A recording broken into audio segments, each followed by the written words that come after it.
नमस्कार, आदाब, सत श्री अकाल, राम राम, जय हिंद। कैसे हैं आप? आशा करता हूं कि बहुत अच्छे होंगे। भाई लास्ट टाइम मैंने आपको बताया था कि इकोनॉमिक रीजंस, लास्ट टाइम मैंने वहीं छोड़ा था आपका कि व्हाट इज़ द, एक था रिसेंट रीज़न, एक था हमने सोशल रीज़न, सामाजिक कारण। वो सारे रीजंस हमने पढ़ लिए थे, लेकिन अब हम आते हैं अपने, लिखिएगा, इकोनॉमिक रीजंस ऑफ, हम पढ़ रहे हैं क्या भाई? रिवॉल्ट 1857, यानी 1857 की क्रांति।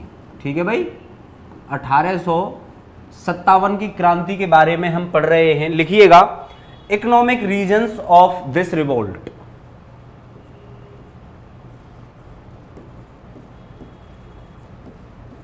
Economic reasons of this revolt. ठीक है भाई, लिखिएगा, इस क्रांति के,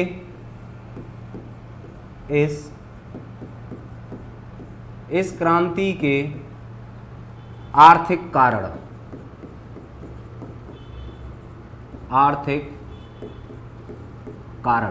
भाई अंग्रेजों के द्वारा, अगर मैं आपको बताऊं या आपसे कहूं या आपको खुद पता होगा, जो सबसे ज़्यादा भाई उन्होंने हमारा जो शोषण किया था अंग्रेजों के द्वारा, जो हमारे ऊपर एक प्रेशराइज किया गया था, हमारे ऊपर एक प्रेशर दिया गया था, किस चीज़ का भाई? कि वो हमारे आर्थिक विकास को रोकना चाहते थे, और लगभग बहुत हद तक इन लोगों ने हमारा आर्थिक विकास रोक भी दिया था। भाई आर्थिक विकास से मतलब क्या है? आर्थिक विकास से मतलब है कि हमारे यहाँ पर क्या काम किया, ये हमारे यहाँ से कच्चे माल को ले जाते थे और अपने मशीनों के द्वारा, या अपने जो ब्रिटेन की मशीनें हुआ करती थी जो वहाँ लंदन में लगी थी, उन सारी मशीन से उस कच्चे माल को अच्छा माल बनाकर फिर से इंडिया में भेजना, या फिर दुगनी तिगनी चौगनी लागत देकर उसको हमारे ही लोगों में बेचना,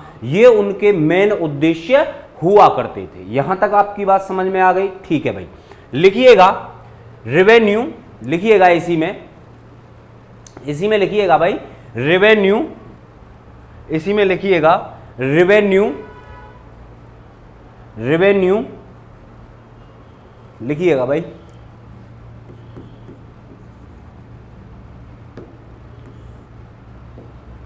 लिखिएगा new revenue system, new revenue system introduced by the Britishers, introduced by the Britishers,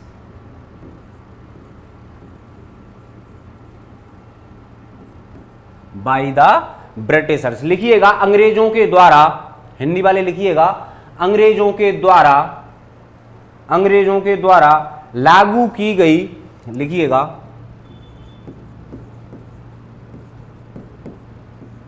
अंग्रेजों के द्वारा लागू की गई नई राजस्व प्रणाली,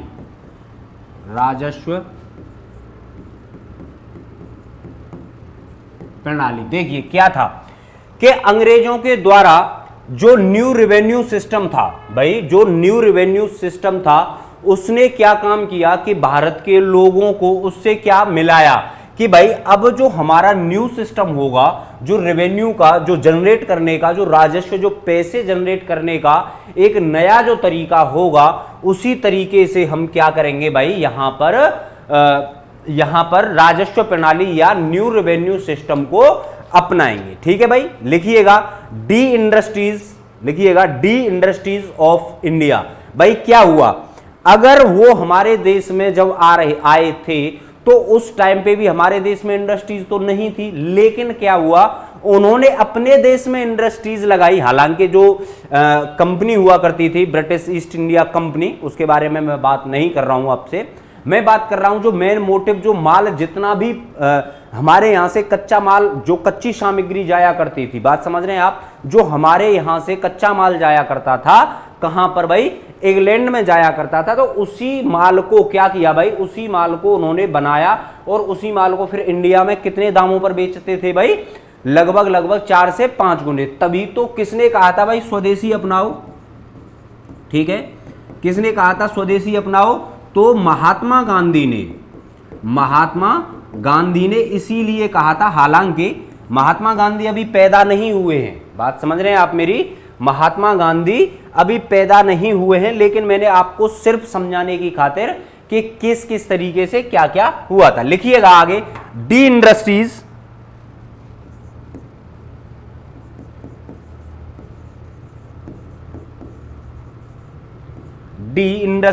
ऑफ इंडिया, लिखिएगा भारत का अनौद्योगिकरण, भारत का अनौद्योगिकरण,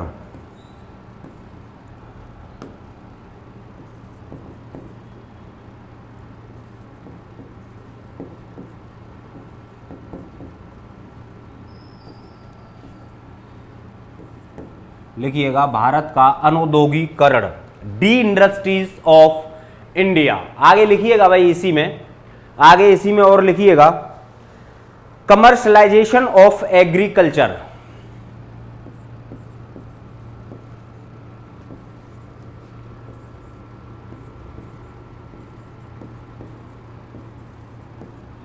कमर्शलाइजेशन ऑफ इंडियन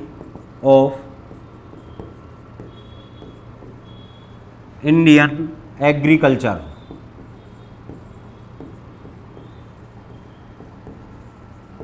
ठीक है भाई, लिखिएगा भारत की कृषि का, लिखिएगा भाई भारत की कृषि का वाणिज्यीकरण, लिखिएगा भारत की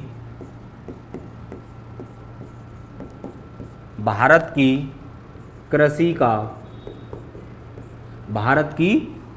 का वाणिज्यीकरण।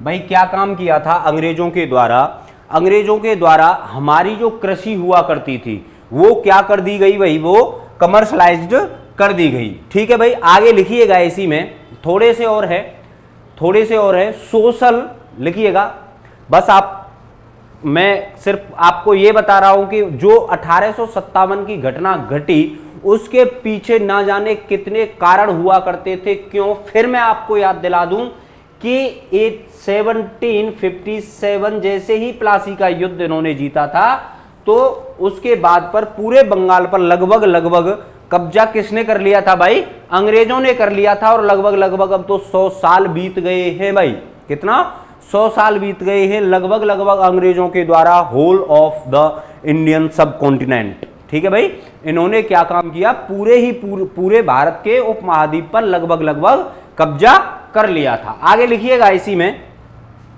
में एक लाइन और रह गई है, लिखिएगा सोशल कॉजेज ऑफ, लिखिएगा भाई, या फिर इससे पहले एक और लिख लीजिए, थोड़ा सा और है, trade off wealth theory, trade off wealth theory, trade off wealth theory, लिखिएगा ट्रेड ऑफ वेल्थ थ्योरी। इसमें लिखिएगा धन सिद्धांत का व्यापार, लिखिएगा भाई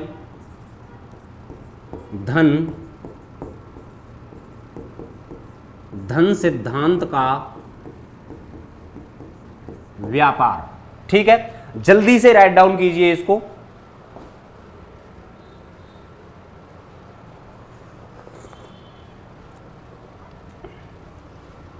जल्दी से कीजिएगा और आगे लिखिएगा भाई इसी में,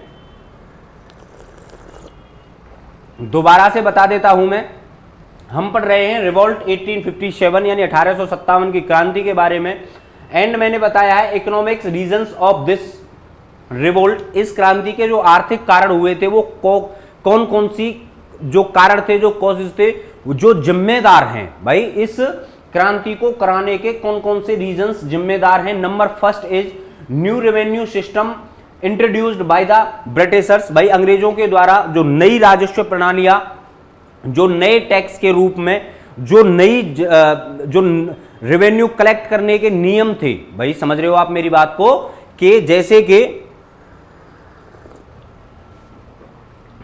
अभी हाल ही में क्या हुआ, हाल ही में हमारे देश के जो टॉप लीडरशिप है उसने क्या काम किया कि जो खाने पीने की चीजें थी, भाई बात समझ रहे हो आप मेरी, जो खाने पीने की चीजें हुआ करती थी वो जीएसटी के अंदर इंक्लूड कर दी।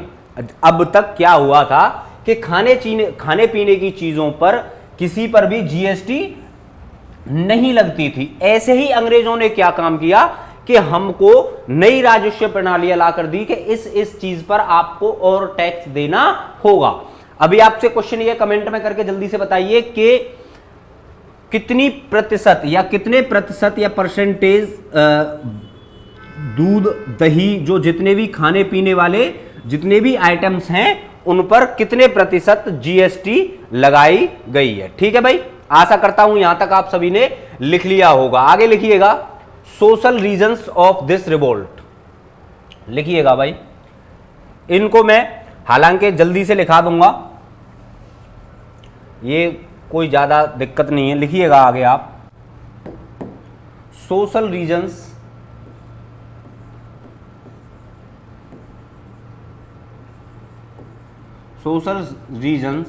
ऑफ दिस रिवोल्ट, लिखिएगा इस क्रांति के, इस क्रांति के सामाजिक कारण। ठीक है भाई, आप लोगों ने एक चीज सुनी होगी सबसे पहले, शायद ये जो वर्ड है, ये वर्ड हालांकि अगर हम सामाजिक तौर तरीके से बात करें तो ये वर्ड बहुत पुराना है। ठीक है भाई, अगर हिस्ट्री में हम जाएंगे तो ये वर्ड बहुत पुराना है कि फूट डालो और राज करो। बात समझ में आ रही है मेरी में भाई? यहां तक आप बात समझिएगा, यहां तक अभी मैं आपको बिल्कुल कनेक्ट करके पढ़ा रहा हूं सारी चीजें, कि यहां तक हिंदू और मुस्लिम्स, हिंदू और जो मुस्लिम्स हुआ करते थे, बात समझिएगा आप मेरी बहुत ही अच्छे तरीके से, यहां पर हिंदू और मुस्लिम्स हुआ करते थे, इनमें आपस में कोई भी झगड़ा नहीं था यहां तक।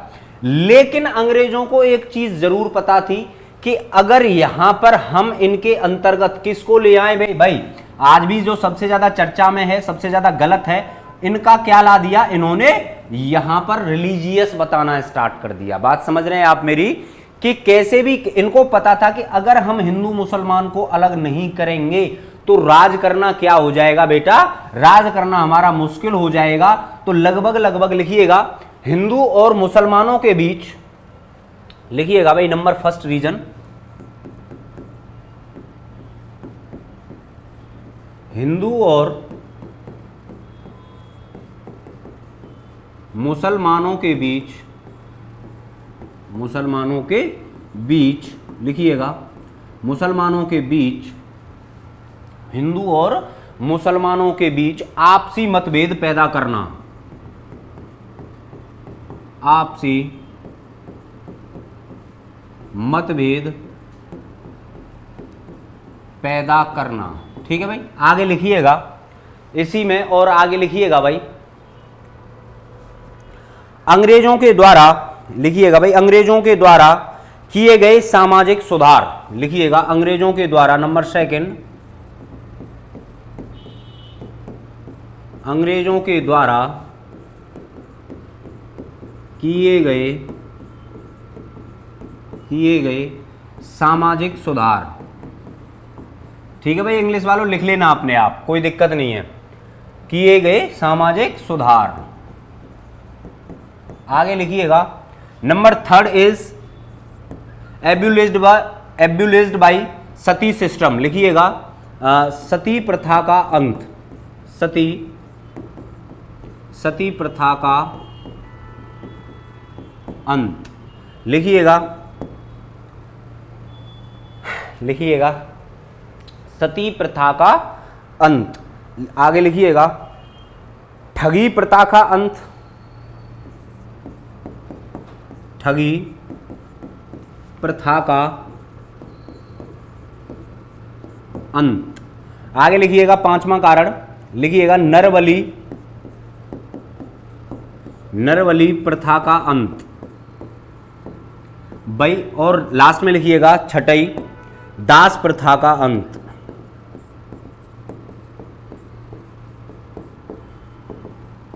दास प्रथा का अंत। ये थे हमारे कौन से भाई, सामाजिक कारण। देखिए क्या हुआ था कि हम लोगों ने क्या सोचा, हम लोगों ने ये सोचा कि चाहे अंग्रेज हमारा वैसे कितना भी शोषण कर ले, लेकिन हमारी जो आंतरिक सामाजिक चीजें हैं, जो हमारा धर्म है या फिर जो हमारी चीजें हमारे सामाजिक रीजन्स में पैदा हुई हैं, या हमारे सामाजिक कारण हमसे जिन चीजों को करा रहे हैं या हम जिन चीजों को करते आए हैं, उस पर कोई भी दखल अंदाजी ना करे। यानी अंग्रेजों के द्वारा जितने भी, जैसे हिंदू और मुसलमानों के बीच आपसी मतभेद करा देना, अंग्रेजों के द्वारा सामाजिक सुधार करा देना, सती प्रथा का अंत करा देना, ठगी प्रथा का अंत करा देना, नरबली, नरबली प्रथा का मतलब समझते हो, यानी इंसान को मारकर, भाई जैसे होता क्या है कि आज की भी डेट में किसी किसी जगह पर क्या दी जाती है भाई, जैसे बकरे वगैरह की बलि दी जाती है, उसी टाइप में बिल्कुल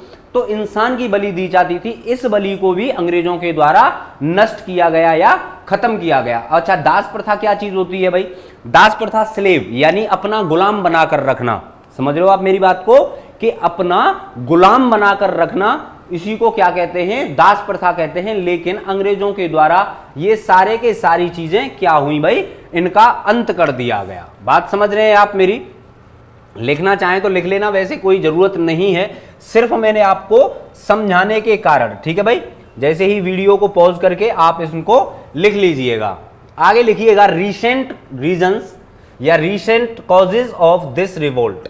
भाई यहां से अगर आपके जो भी क्वेश्चन उठेगा, अब तक मैंने आपको बता दिया कि स्टडीज रणनीति किसने बनाई थी, स्ट्रेटजी किसने बनाई थी, सॉरी फॉर। और इसके लिए आगे अब मैं आपको बताता हूं कि recent causes of this revolt. लिखिएगा रीसेंट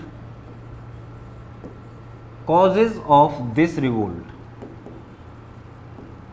दिस रिवोल्ट। लिखिएगा तत्कालिक इस क्रांति के, इस क्रांति के तत्कालिक कारण।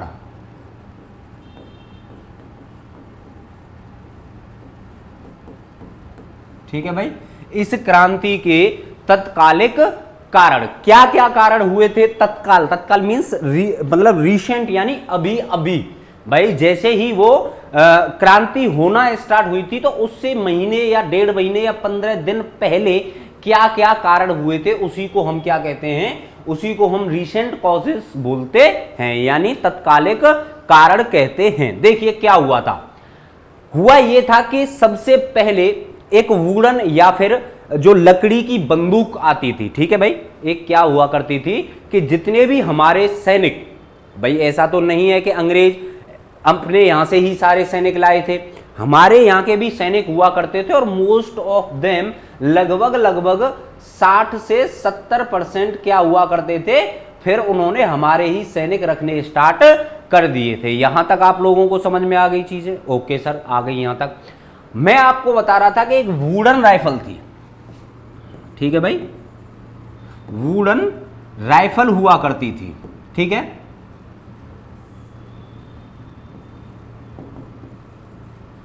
वुडन राइफल हुआ करती थी, जो कि लकड़ी की बंदूक।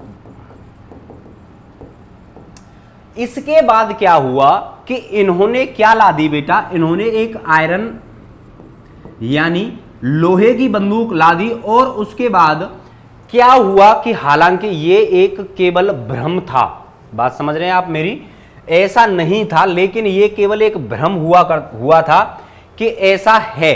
ठीक है। हुआ ये था कि जो कारतूस हुआ करते थे वो कारतूस मुंह से खोलने पड़ते थे। बात समझ रहे हैं आप मेरी भाई? उन कारतूसों को चलाने के लिए वो क्या किया, पहले सबसे पहले उनमें क्या काम होता था कि सबसे पहले उनमें मुंह से खोली जाती थी क्या भाई, उनकी जो चलाने के लिए, उन कारतूसों को चलाने के लिए सबसे पहले मुंह से खोला जाता था, ठीक है। तो हुआ क्या, अफवाह क्या उड़ गई, ठीक है भाई। अफवाह क्या उड़ी थी कि इसमें किसकी, नंबर फर्स्ट यानी गाय की चर्बी, ठीक है भाई, गाय की चर्बी इन कारतूसों में मिली हुई है। और दूसरी बात क्या कि सूअर की चर्बी,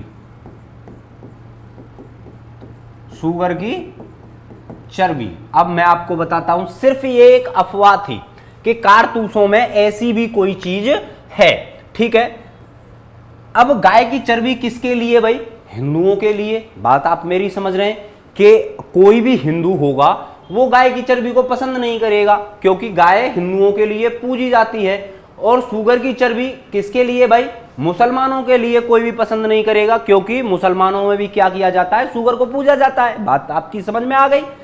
इसीलिए इसके जो तत्कालिक कारण हुए थे वो ऐसे कारण हुए थे, एक 34वीं नैरेटिव कंपनी, ऐसे समझिए एक कंपनी का एक बंदा हुआ करता था या एक सैनिक हुआ करता था, जिसका नाम क्या था भाई, जिसका नाम था मंगल पांडे, ठीक है। मंगल पांडे ने क्या काम किया कि मंगल पांडे ने इन कारतूसों को चलाने से क्या कर दिया भाई दोस्तों, इन कारतूसों को चलाने से मना कर दिया। बात आप मेरी समझ रहे हैं? इन कारतूसों को चलाने से जब मंगल पांडे ने मना किया तो उन्हीं का एक लेफ्टिनेंट बॉग, भाई अब उन्हीं का लेफ्टिनेंट हुआ करता था जिसका नाम क्या था, बॉग। जिसका नाम क्या था बेटा, जिसका नाम हुआ करता था bog.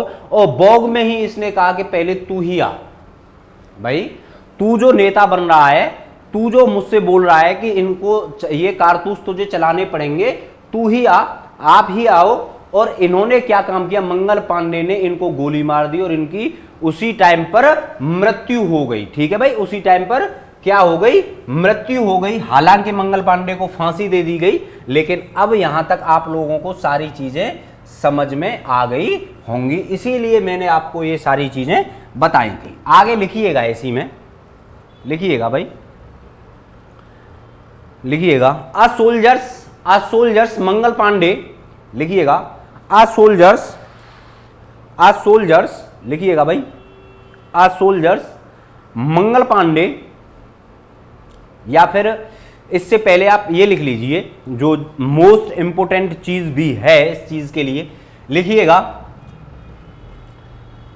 Window remarriage act pass by Lord Dalhousie. लिखिएगा भाई, that is the most important reasons of revolt 1857। लिखिएगा इन 1856 लिखिएगा विडो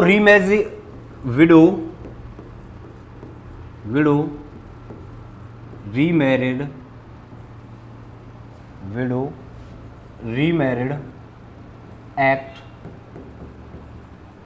पास बाई क्या हुआ, पास बाई लॉर्ड डलहौजी।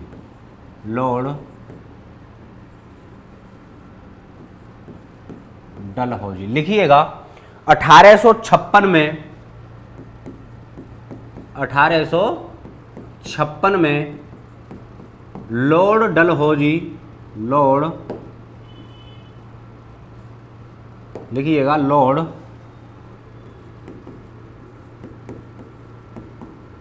डलहौजी के द्वारा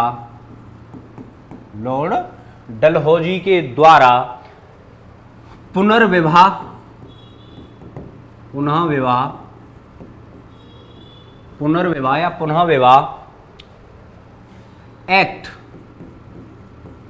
एक्ट पास किया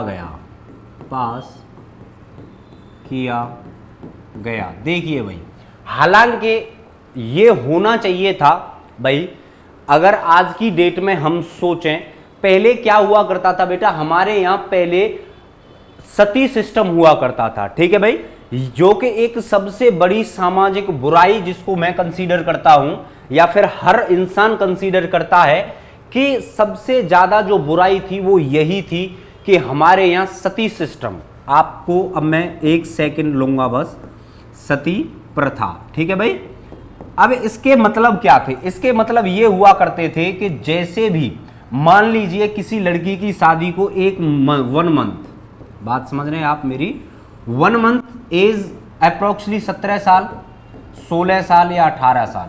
भाई सबसे पहले जो शादी हुआ करती थी वो क्या हुआ करती थी, लगभग 13 साल में, 14 साल में, इतनी एज पर आते आते क्या हुआ भाई, लड़कियों की शादी कर दी जाती थी। ठीक है, आज भी कहीं कहीं जगह पर आप इस चीज को देख पाओगे कि 13 से 14, 15, 16 साल की आयु में, हालांकि अब जो गवर्नमेंट ने किया है वो 21 है। ठीक है भाई, 21 वर्ष से पहले शादी करना कानूनन अपराध होगा। अच्छा, लौट के आते हैं अपने टॉपिक पे हम। तो सती प्रथा का अंत, मान लीजिए 1 मंथ या 1 महीना शादी को हुआ है और उसका हस्बैंड खत्म हो जाए, तो बेटा हस्बैंड के साथ ही क्या करते थे कि उस लड़की को उसी के साथ, यानी अपने हस्बैंड के ही साथ क्या बेटा, जला देते थे, यानी जिंदा ही जलना पड़ता था। आप सोच कर देखिए, हैं, आप सोच कर देखिए कि कितनी बड़ी दिक्कत रही होगी उन माँ बहनों के साथ में जिन्होंने इस, जो एक तरीके से इस परीक्षा से वो गुजरे थे। ठीक है भाई, आपकी बात समझ में आ गई।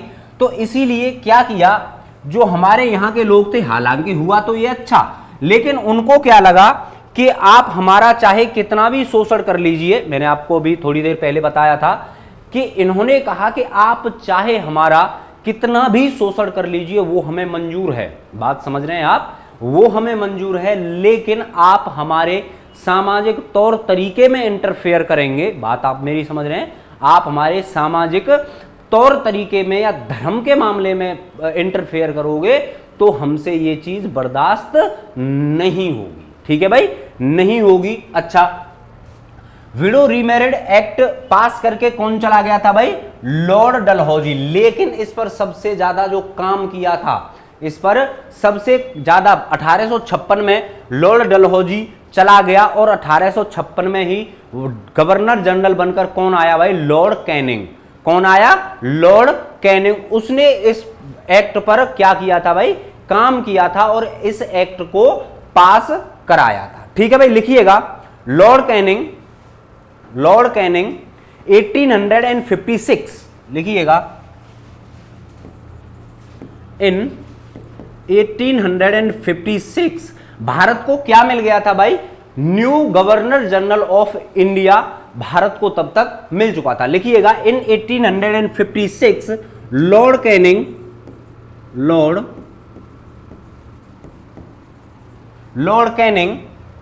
Arrived in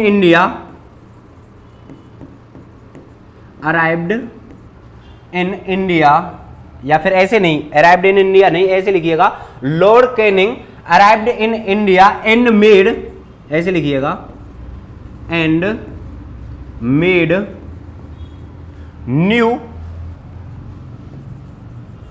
new governor general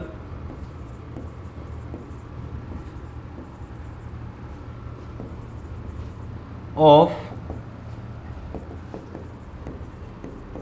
India. लिखिएगा, 1856 ईस्वी में, 1856 ईस्वी में लॉर्ड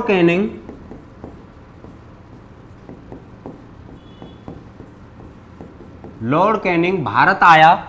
लिखिएगा, भारत आया और यह भारत का नया गवर्नर जनरल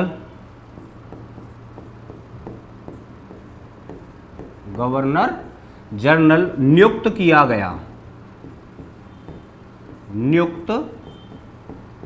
गया। लिखिएगा आगे, एंड इन 1856 ही अप्लाइड, लिखिएगा, he applied applied remarried act, remarried act. भाई इसने क्या काम किया, जैसे ही ये भारत का नया गवर्नर जनरल बनकर आया तो इस किसके द्वारा भाई, लॉर्ड डलहौजी के द्वारा 1856 ईस्वी में जो पुनर्विवाह, बात समझ रहे हैं आप मेरी, जो पुनर्विवाह अधिनियम था, जो एक्ट पास किया गया था किसके द्वारा, लॉर्ड डलहौजी के द्वारा, उसी पर आगे काम किसने शुरू किया भाई, लॉर्ड कैनिंग ने उसी पर आगे काम शुरू किया। यहां तक आपकी बात समझ में आ गई? यस सर, आपकी बात यहां तक हमारी समझ में बहुत ही अच्छे तरीके से आ गई है। बात समझ गए आप? आगे लिखिएगा, इसी में लिखिएगा भाई आगे 1856 ब्राउन वेस which was made by wooden. लिखिएगा 1857 सॉरी, या 56 या 7 कुछ भी लिख लीजिए। लिखिएगा 1857 ब्राउन बेस, भाई एक बंदूक हुआ करती थी, किस नाम की, तो ब्राउन बेस, ठीक है भाई, ब्राउन बेस। लिखिएगा विच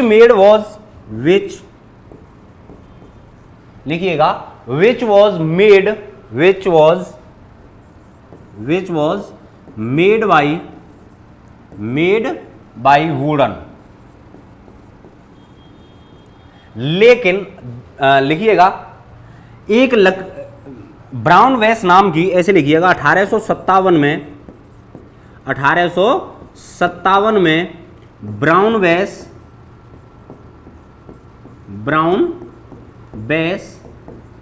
नाम की क्या हुआ करती थी बेटा, एक बंदूक हुआ करती थी।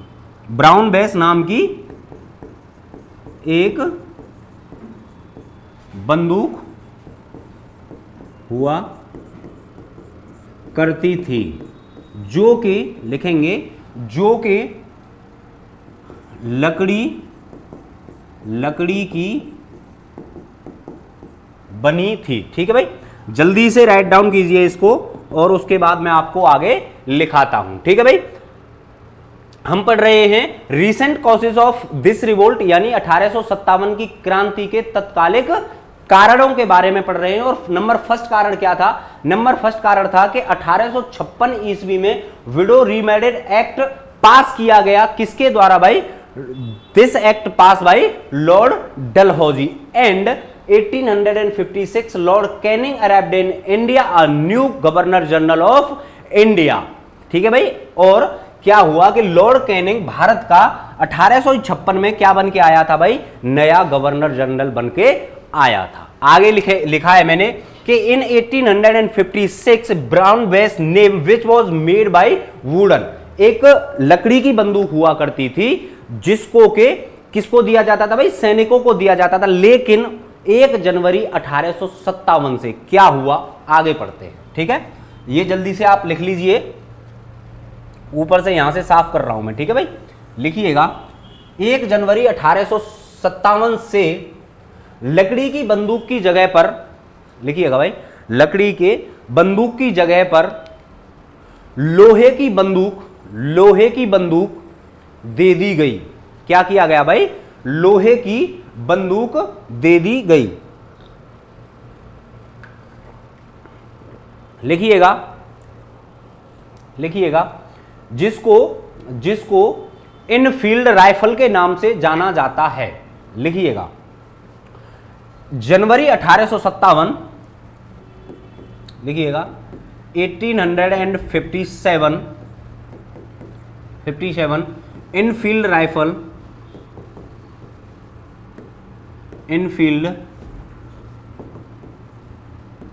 राइफल विच वॉज मेड, लिखिएगा विच वॉज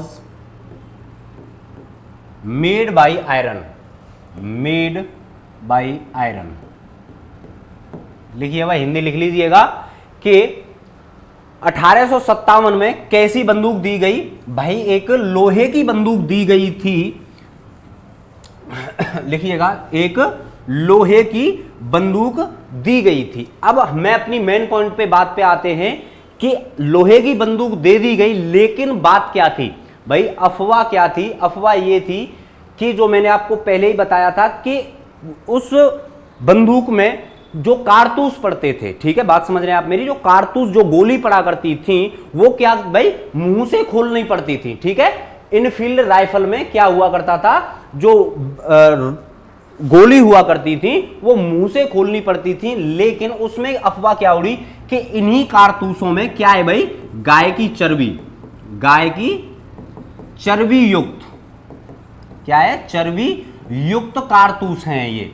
तो एक 34वीं नेटिव आर्मी का एक बंदा हुआ करता था, ठीक है, जिसका नाम क्या था भाई, जिसका नाम था मंगल पांडे। मंगल पांडे ने क्या काम किया कि सर मर जाऊंगा लेकिन क्या करूंगा, मैं इन कारतूसों को अपने मुंह से नहीं खोलूंगा। इनका जो लेफ्टिनेंट हुआ करता था जिसका नाम था लेफ्टिनेंट बॉग, ठीक है, क्या नाम था, लेफ्टिनेंट बॉग। इस बॉग को पहली ही फुर्सत में निकाल दिया किसने भाई, मंगल पांडे ने। इस पर अंधाधुंध गोली बरसा दी और मंगल पांडे ने लेफ्टिनेंट बॉग को मारकर 1857 की क्रांति का पहला ध्वज अपनाया या पहला ध्वज फैलाया। यहां तक बात समझ में आ गई? आगे लिखिएगा भाई, आगे लिखिएगा,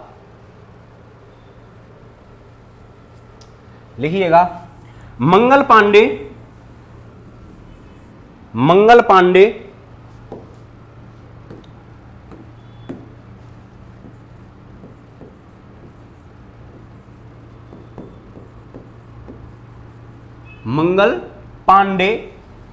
लिखिएगा, Mangal Pande killed his lieutenant Baugh. लिखिएगा, मंगल पांडे के द्वारा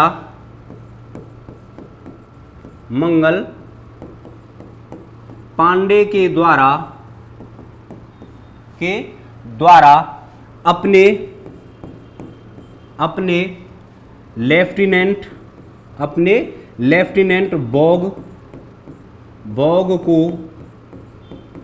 मार दिया गया, ठीक है भाई, मार दिया गया। लिखिएगा, ये डेट क्या थी भाई, लिखिएगा 29 मार्च 1857, यानी 29 मार्च 1857 को ये घटना घटी थी। लिखिएगा इसी में, या फिर इसको ऐसे लिख लीजिएगा, फर्स्ट इंसिडेंट, लिखिएगा फर्स्ट इंसिडेंट यानी पहली घटना, लिखिएगा फर्स्ट इंसिडेंट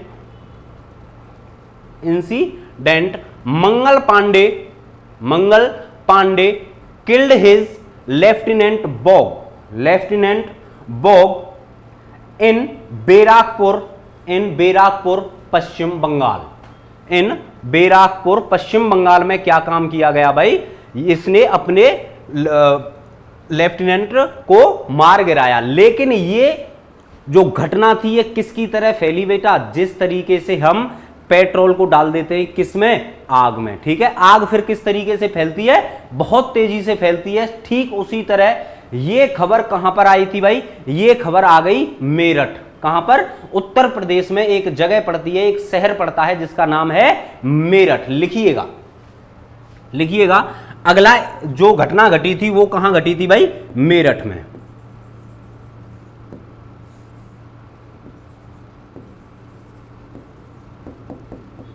लिखिएगा 99 सोल्जर्स, लिखिएगा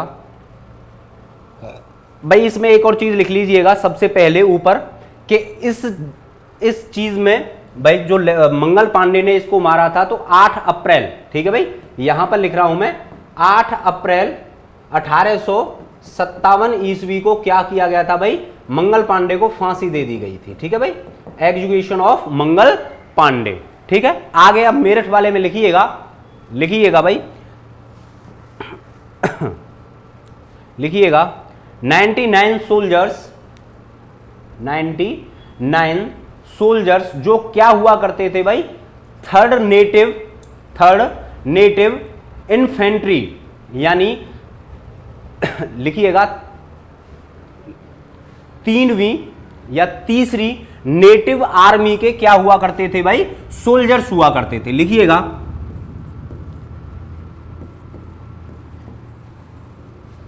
99 सोल्जर्स रिवोल्ट अगेंस्ट, लिखिएगा रिवोल्ट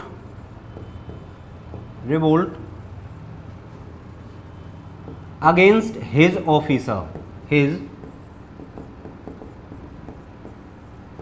ऑफिसर, लिखिएगा मेरठ में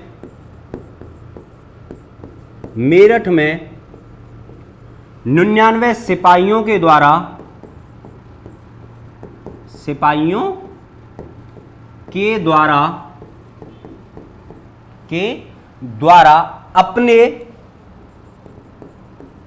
अपने अधिकारियों, लिखिएगा अपने अधिकारियों के खिलाफ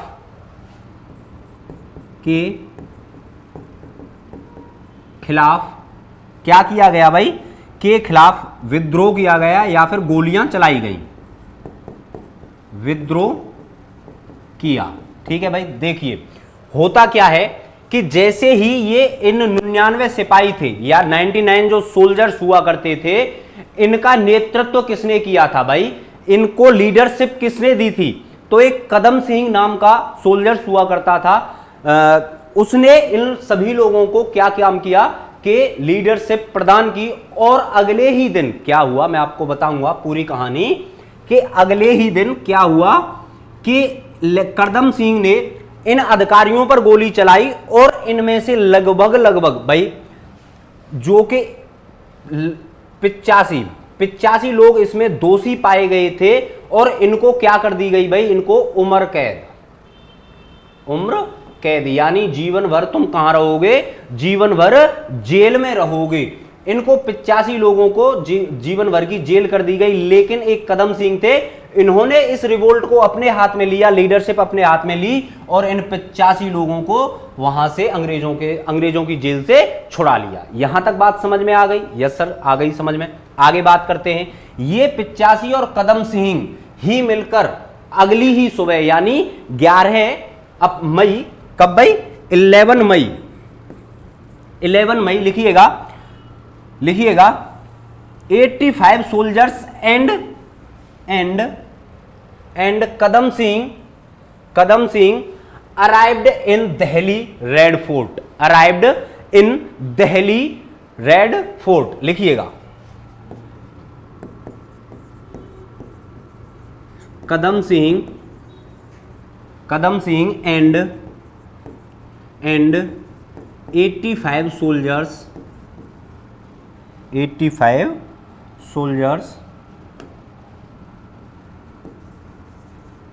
soldiers arrived in Delhi Red Fort. लिखिएगा कदम सिंह और 85 सैनिक 11 मई 1857 ईस्वी को कहां पहुंच गए भाई, दिल्ली के लाल किले में पहुंच गए और अपना नेता किसे चुनाया, द लास्ट मुगल एम्परर बहादुर शाह जफर को अपना नेता बनाया। ठीक है भाई, अपना नेता बनाया। आगे लिखिएगा, बस 1-2 लाइन और हैं, उसके बाद हम अपनी क्लास को खत्म करेंगे।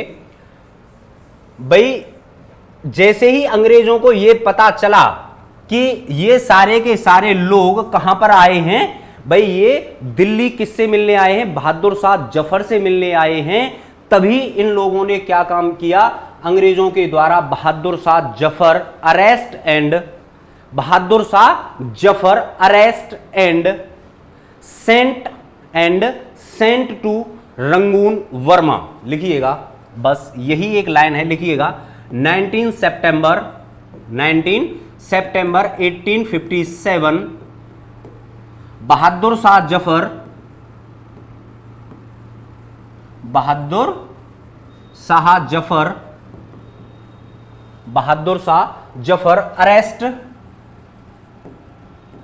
Arrest by Britishers, arrest by Britishers and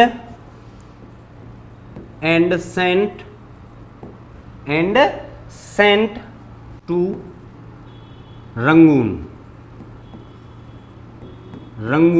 Verma. ठीक है भाई, रंगून वर्मा।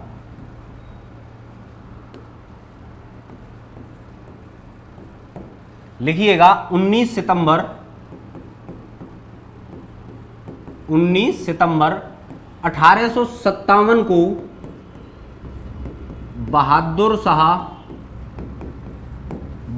शाह जफर को गिरफ्तार कर वर्मा के रंगून भेज दिया गया। ठीक है भाई दोस्तों, यहां तक हमारी रिवॉल्ट ऑफ 1857 लगभग कंप्लीट हो चुका है। एक एक टॉपिक मैंने आपको बहुत ही अच्छे तरीके से समझाया है। एक भी अगर क्वेश्चन इससे फंसेगा, ठीक है भाई, अगर एक भी क्वेश्चन इससे फंसेगा तो आप हमेशा करके ही उसको आओगे। तो बस आपसे गुजारिश छोटी सी इतनी ही है कि वीडियो को अच्छे से शेयर करो, जो चीज समझ में ना आई हो वो कमेंट करो, और कहां से लेके कहां तक भाई, कश्मीर से लेके कन्याकुमारी और अटक से लेके कटक तक वीडियो शेयर हो जानी चाहिए। हम हैं यूनिमॉन्क्स यानी सिलेक्शन। Thank you.